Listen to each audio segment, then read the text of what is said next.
And ನಾನು ಇನ್ನೊಂದು ವಿಷಯ ಹೇಳೋಕ್ಕೆ ಇಷ್ಟಪಡ್ತೀನಿ. ಲ್ಯಾಂಡ್ ಲಾರ್ಡ್ ಸಿನಿಮಾ ನಾನು ಒಪ್ಕೊಳ್ಳೋದಕ್ಕೆ ಕಾರಣ ಇಬ್ಬರು, ಒಂದು ದರ್ಶನ್ ಸರ್ ಹಾಗೆ ಲೋಕೇಶ್ ಕನಕರಾಜ್ ಅವರು. ಸಿನಿಮಾ ನರೇಶನ್ ತೊಗೊಂಡಾದ್ಮೇಲೆ ನಾನು ದರ್ಶನ್ ಸರ್ಗೆ ಹೇಳ್ತಿರ್ತಾರೆ, ಒಂದು ಕತೆ ಬಂದಿದೆ, ಸ್ವಲ್ಪ ಕಾಟೇರ ನಿಮ್ಮ ಗೆಟಪ್ ಏನಿದೆಯಲ್ಲ ಆ ಥರ ಒಂದು ಪಾತ್ರ ನನಗೆ ಸಿಕ್ಕಿದೆ ಅಂದಾಗ ಈ ಸೆಡ್ ದಯವಿಟ್ಟು ತಗೋ, it's a very challenging role, you have to do it ಅಂತ.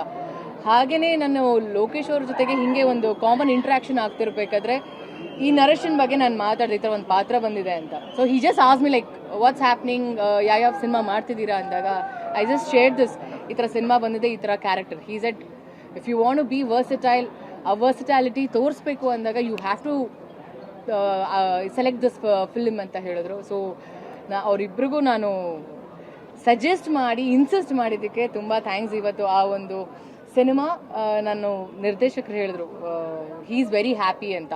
ಸೊ ಇಡೀ ತಂಡಕ್ಕೆ ನಾನು ತುಂಬ ಥ್ಯಾಂಕ್ಸ್ ಹೇಳೋಕ್ಕೆ ಇಷ್ಟಪಡ್ತೀನಿ. ಅದರದ್ದು ಒಂದು 10 ಸೆಕೆಂಡ್ ಟೀಸರ್ ನೋಡಿದಾಗ I fell very happy. In fact ನನಗೆ ಒಂಥರ ಗೂಸ್ ಬಂಪ್ಸ್ ಬಂತು. ನೆನ್ನೆ